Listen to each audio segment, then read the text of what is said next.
సంక్రాంతి తర్వాత వచ్చే అమావాస్య పర్వదినాన నెల్లూరులో వెలిసి ఉన్న వైద్య వీరరాఘవస్వామి గుడిలో ఉత్సవాలు నిర్వహిస్తారు.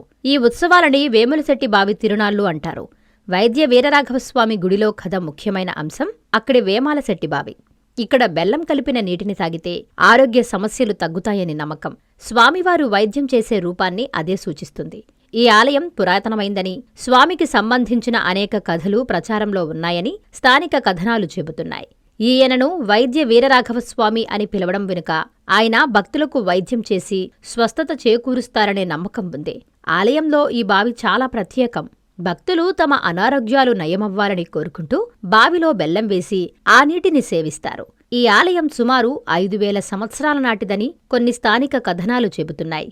ఈ ఆలయం నెల్లూరులో ఒక అరుదైన ఆలయంగా ప్రసిద్ధి చెందింది. ఇక్కడికి వచ్చే భక్తులు డాక్టర్ అవసరం లేకుండానే నయమవుతారని విశ్వసిస్తారు. ఈ ఆలయం నెల్లూరులో ఒక అరుదైన ఆలయంగా ప్రసిద్ధి చెందింది. ఆదివారం ఈ తిరునాళ్లకు వేలాదిగా భక్తులు తరలివచ్చి స్వామివారిని దర్శనం చేసుకున్నారు. ఆలయ కమిటీ సభ్యులు భక్తుల రద్దీని దృష్టిలో ఉంచుకుని పటిష్ట ఏర్పాట్లు చేశారు.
గుడి ఉత్సవాలు 16వ శతాబ్దం నుంచి తర్వాత 400 ఏళ్ళ తర్వాత అప్పటి నుంచి ఇట్లా తయామావాస్య తిరునాళ్ళు ప్రతి సంవత్సరం మనకి ఫస్ట్ వచ్చే అమావాస్యని తయామావాస్య అంటారు.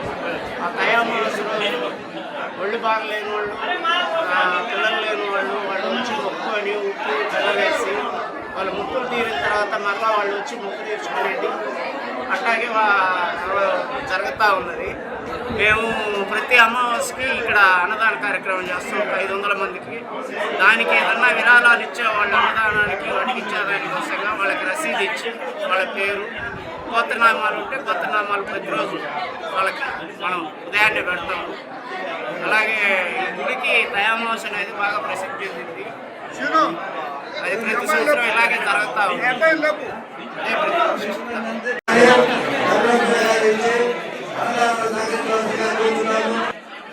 సందర్భంగా రామ్నగర్లో వెలిసి ఉన్న వేమలశెట్టి వైద్య వీరరాఘవ స్వామి దేవస్థానం తిరునాళ్ళు వైభవంగా జరుగుతున్నాయి. దక్షిణ భారతదేశంలోనే తిరువల్లూరు తర్వాత పెద్దదిగా ప్రసిద్ధిగాంచిన ఈ వైద్య వీరరాఘవ స్వామి దేవస్థానంలో ఈరోజు తిరునాళ్ళు దైవమాస తిరునాళ్ళు అద్భుతంగా జరుగుతున్నాయి. ఇక్కడ భక్తులకి వేరుగా క్యూ లైన్లు ఏర్పాటు చేయడం జరిగింది, మంచినీటి సౌకర్యం జరిగింది, అదేవిధంగా ప్రసాదాలు ఏర్పాటు చేయడం జరిగింది. ఈరోజు ప్రతి సంవత్సరం లాగిన ఈ సంవత్సరం ఇంకా ఎక్కువ మంది భక్తులు ఇచ్చేసి ఉన్నారు. ఈ ఆదివారం అమావాస్య అవ్వడం, అందరూ సెలవులు ఉండడం వల్ల ఉదయం 5:30 నుంచే ఈ సంవత్సరం కంటే ఈ సంవత్సరం ఎక్కువ భక్తులు రద్దీ ఉంది. ఈ భక్తులందరూ వైద్య వీరరాఘవ దర్శించుకొని ఆయన కృపా కటాక్షాలకి పాత్రలవుతారని కోరుకుంటున్నాము. ఈ దేవస్థానం 400 సంవత్సరాల నుంచి ప్రసిద్ధిగాంచింది. ఇక్కడ వేమాలమ్మ దంపతులు ఈ భావించింది. దాంట్లో ఇది 400 సంవత్సరాలు చరిత్ర కలిగింది. వేమాలమ్మ దంపతులు ఈ ఏరియాలో నీళ్లు పడినప్పుడు బావితోవి దాంట్లో నిద్రించారని, ఉదయం కల్లా బావి నిండా నీళ్లు వచ్చి వాళ్ళు అదృశ్యమయ్యారని ఇక్కడ ప్రతీతి. అప్పటి నుంచి ఇక్కడ ప్రతి తైమావాస్య రోజు వైభవంగా తిరునాళ్ళు చేస్తున్నారు. కావున భక్తులందరూ స్వామివారిని దర్శించుకొని కృపాకటాక్షాలకి పాత్రలను కోరుచున్నారు. ఈ యొక్క కనకవల్లి నాయక సమేత వైద్య వీరరాఘవ స్వామి దేవస్థానం నందు ఈరోజు తైమావాస్య కాబట్టి ఇక్కడ స్వామివారికి విశేషముగా పూజా కార్యక్రమాలన్నీ కూడా జరుగుతున్నాయి. అయితే ప్రతి సంవత్సరం కూడా పుష్పమాసములో సంక్రాంతి పండుగ అయిన తర్వాత వచ్చే అమావాస్య ఏదైతే ఉందో అదే అమావాస్య తై అమావాస్య అన్నమాట. స్వామివారికి ఎంతో ఇష్టమైనటువంటి ఈ యొక్క అమావాస్య పర్వదినమున భక్తులందరూ కూడా వచ్చి స్వామివారిని దర్శించుకొని వారి కోరికలు విన్నవించుకున్న తర్వాత, వారి కోరికలు తీరిన తర్వాత చాలా వరకు బెల్లం వేస్తూ ఉంటారు అనమాట. ఒకవేళ ఈ దేవస్థానం యొక్క చరిత్ర కావాలంటే ఈ యొక్క సందర్భంలో ఇక్కడ వేమాలయ్య అనేటువంటి దంపతులు ఉండేవారు. ఈ చుట్టుపక్కల ఎక్కడ కూడా నీళ్లు లేవన్నమాట. నీళ్ళు లేని సందర్భంలో అప్పుడు ఆ వేమాలయ్య దంపతులు ఇద్దరు కూడా స్వామివారి భక్తులు అనమాట.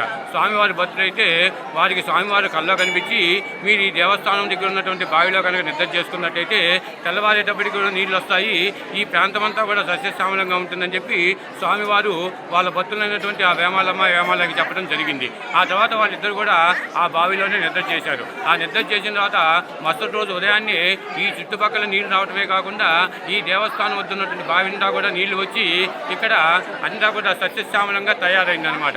అందువలన ఇక్కడ ఈ స్వామివారికి ఆ దంపతులు ఇద్దరు కూడా ఎంతో పుణ్యాత్మలు కాబట్టి వారు ఆ బావిలోనే అనువదించారనమాట. అంటే అక్కడ ఆ బావిలోనే వాళ్ళు కాలం చేసేస్తున్నారనమాట. అందువలన ఒకనొక సందర్భంలో ఇక్కడికి వచ్చి వేమాలయ్య అంటే వాళ్ళు పలికేవాళ్ళు అనమాట. కానీ ఇప్పుడు రాను అది అంతరిస్తున్నారు కాబట్టి ఇప్పుడు ఏమిటయ్యా అంటే ఈ స్వామివారి దగ్గరికి వచ్చి మీ కోరికలు ఏమైతే ఉంటాయో ఆ కోరికలు చెప్పుకొని మీ గోత్రనామాలతో పూజ చేయించుకొని ఆ తర్వాత ఇక్కడ ఉప్పు మిరియాలు పోసిన తర్వాత మీ కోరిక తీరిన తర్వాత బెల్లం అనమాట. మీ శక్తి కొలది 5 కేజీలు 1 కేజీ మీరు బెల్లం వేస్తామని చెప్పి ఒప్పుకుంటే చాలా వరకు 100కి 99 మంది కూడా కోరికలు తీరిపోతున్నాయి. కాబట్టి అందువలన ప్రతి ఒక్క భక్తులు కూడా ఎంతో సంతోషంగా వచ్చి ఇంత జనంలో కూడా స్వామివారిని దర్శించుకొని స్వామివారి అమ్మవారి కృపాకటాక్షములకు పాత్రవుతున్నారు అనమాట. అందువలన ప్రతి నెల అమావాస్య రోజు కూడా ఇక్కడ అన్నదాన కార్యక్రమం జరుగుతుంటుంది. ఈ రోజు మాత్రము ఉదయం 5 గంటల నుండి రాత్రి 10 గంటల వరకు కూడా, అంటే భక్తులు ఎంతసేపు ఉంటే అంతసేపు కూడా స్వామివారికి ప్రసాద వితరణ కార్యక్రమం జరుగుతుంది అనమాట. ఇది ఈ దేవస్థానం యొక్క చరిత్ర. నా పేరు రాఘవ రమేష్ శర్మ. నారాయణ మాతృసేవా పథకం అమ్మతనానికి కమ్మనైన పథకం. సుమారు 1500 విలువ గల నారాయణ బీబీ హెల్త్ కిట్ ఉచితం. అవుట్ పేషెంట్స్ కు ప్రతి నెల డాక్టర్ ఫీజు ఉచితం. అల్ట్రాసౌండ్ స్కానింగ్ ఉచితం. గర్భిణీ స్త్రీలు కాన్పు కోసం కానీ ఇతర అవసరమై హాస్పిటల్లో చేరినప్పుడు బెడ్ ఛార్జీలు ఉచితం. ప్రాథమిక వైద్య పరీక్షలు ఉచితం. మందులు ఉచితం. బ్లడ్ బ్యాంక్ నందు అవసరమైన వారికి రక్తం ఉచితం. 5 నుండి 9 నెలల గర్భిణీలకు ప్రతి నెల చెకప్ సమయంలో ఉచిత డ్రై ఫ్రూట్ బాక్స్ మరియు వేరుశెనగ చిక్కీలు ఉచితంగా ఇవ్వబడును. బిడ్డ పోషణ నిమిత్తం తల్లికి 3000 రూపాయల నగదు అందించబడును. కాన్పు కోసం అంబులెన్స్ ఉచిత పికప్ సదుపాయం కలదు. నెల్లూరు నగర పరిధిలో నారాయణ మాతృసేవా పథకం, నెల్లూరు.